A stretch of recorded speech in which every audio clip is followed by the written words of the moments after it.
देश में भाईचारा को नष्ट करा हिंसा देशर राजनीति चली अमेरिका राष्ट्रपति डोनाल्ड ट्रंप को निकट में केंद्र सरकार आत्मसमर्पण कर विरोधी दल नेता राहुल गांधी आसाम में माराथन प्रचार कर राहुल कहते भारत अमेरिका ट्रेड डील जो देशर नाही नथिबा क्षति होई चुक्ति जो भारत सबकि हर भारत चाष ठार आरंभ कर समस्त क्षेत्र प्रभावित होपरी युद्ध प्रसंग में भी से केंद्र सरकार बर्षिंट सेपटे केरल में कांग्रेस प्रचार मंग धरी कांग्रेस सांसद प्रियंका गांधी से केरल विकास को प्राधान्य देवा सह शासक एलडीएफ सरकार को करिसेंती टार्गेट। मोदी ने इंडिया यूएस डील शुरू की, साइन की। आपने देखा, सुना? आपने सुना ना? ठीक है।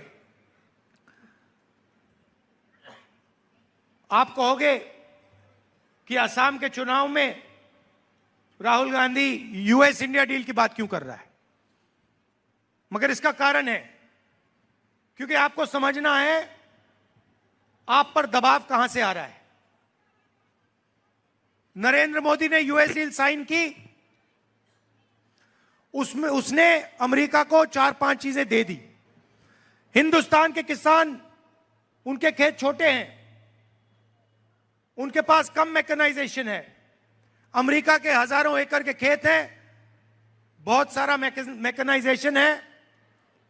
हिंदुस्तान के किसान दब जाएंगे, कुचल जाएंगे, मिट जाएंगे।